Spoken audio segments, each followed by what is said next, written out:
As you can probably tell, I put my intro in before actually doing an intro, and that's because I want this video to be short.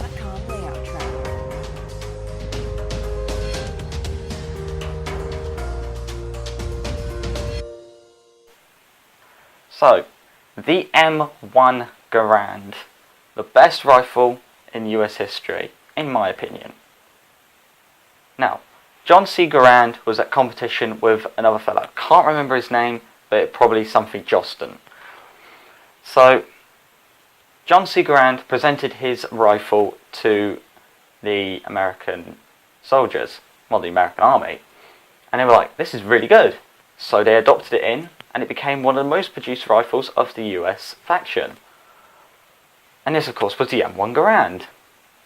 The M1 Garand had an 8-round box, stripper, clip, mag, something like that, which was injected through the receiver. Now, when reloading the M1 Garand, you've got to be careful with one thing. M1 thumb. I'll probably put a video in here just to show what M1 thumb is.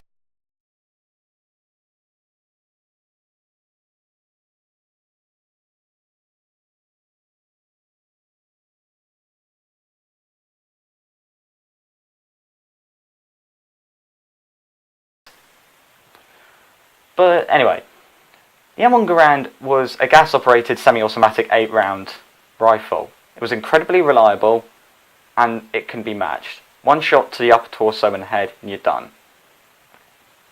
Now, there wasn't just the M1 Garand, there was the M1C and the M1D, both marksman variants, well, DMR variants, and all of which were astonishingly good. Now, I mentioned the competition earlier, and that was because the John C. Garand was at competition with this guy called Johnson, who was making the Johnson rifle, a 25-round detachable box magazine rifle. As we all know, Garand won and Johnson didn't. But he kept trying to beat the Garand, but failed every single time. So, why am I doing a video on the Garand? Well, it's such a primitive rifle.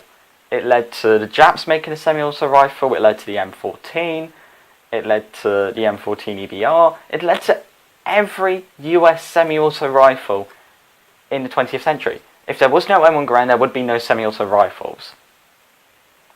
Now, the cost for an M1 Garand back then was $85 US, but in 2016 money, it was $1,200 US, so it wasn't exactly the cheapest.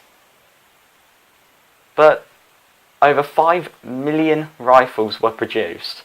Many can still be found and bought today, but me personally, I don't own one. So that has been it for today's. I know it's been sort of a quickie, but next video will be Pearl Harbor, and then after that I don't know what I'm going to do. So make sure you subscribe to stay tuned for that.